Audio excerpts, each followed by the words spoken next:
Well, I'm Hunter. I'm 18 and I go to Southside High School. I became a victim of bullying. It was pretty much since I've grown up. My brother was the main person that started bullying me. I wasn't like the skinniest kid, so he'd always call me a fat person. He would always call me gay before I even knew what that meant. Him being at the same school as me led to his friends picking on me, and people just started following me and calling me faggot and all these other rude names. It was every day when I haven't done anything to them. I didn't even know the people. Bullying is about power and control. It's very much like when you look at domestic violence and other things like that. It's about somebody feeling they're better than somebody else so they can have an advantage over them and pick on them and make them feel bad. It's meant to harm. I think people targeted me simply because they were feeling insecure about themselves. That's usually how most bullying is. It really hurt me. It affected me a lot. It made me depressed. I felt like I wasn't good enough for anybody. The words don't ever go away. They stay with them forever, and they remember the names and they remember the hurt it caused. It takes on a lot of different forms, so it's very hard to keep control of. A lot of emotional bullying, the name calling, that kind of thing.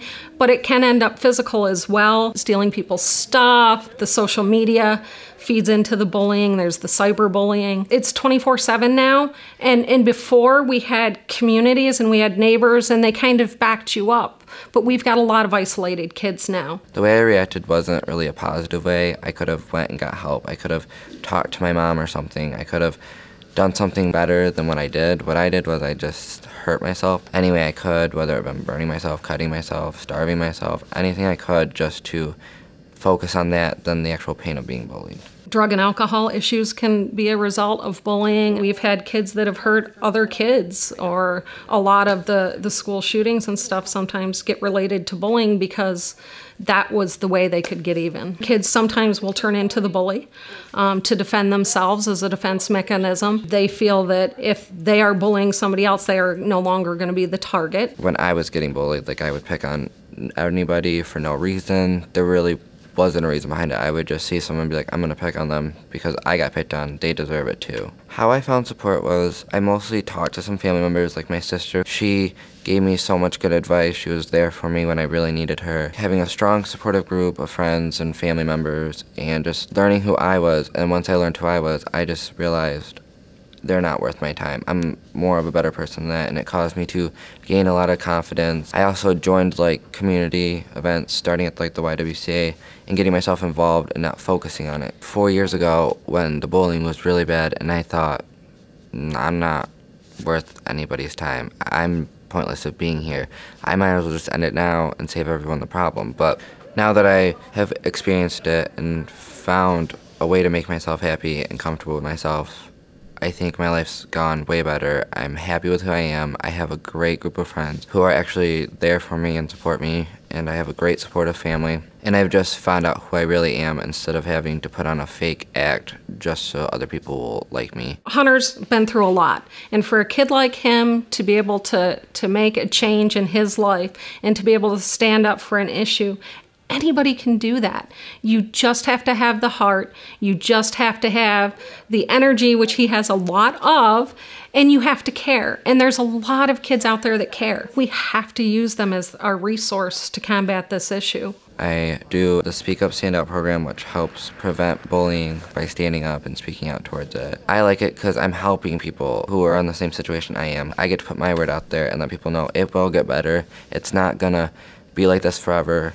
You just gotta find a happy place in your life. And if you're not there yet, you'll get there. I don't think we can afford to lose kids. We know very close to us kids have lost their lives due to the stress of bullying, and I'm not willing to do that without a fight. For all these kids, let them know they're worth something, that they have value.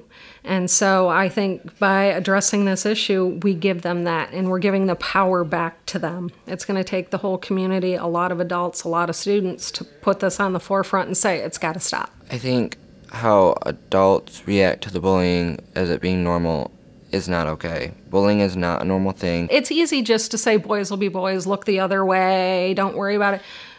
We can't do that any longer. We really have to address it. Education has to be from young children to adults. My advice for teens that are bullied is just don't let it affect you, and if it really is affecting you, find someone you can really trust to talk to. They need somebody to listen and believe them and support them. It's got to be a community effort. Nobody can do this on their own. It's got to be students and adults working together so that this is a cultural shift. I really hope that my story does make an impact on teens to not let bullying affect you so much. It is a serious issue, and instead of letting it affect you, you could find ways to end it, because no matter where you go in life, no one's going to be the same. No one's going to be perfect. No one's going to be better than anyone else. And if we address it now and get people to understand that that's the truth, that everyone's different, then bullying could end and there won't be that problem anymore. There are tons of resources, education, and support for teens in our community. If you are a victim of bullying, need help to stop bullying, or want to get involved by volunteering, dial 211 or visit 211helpline.org.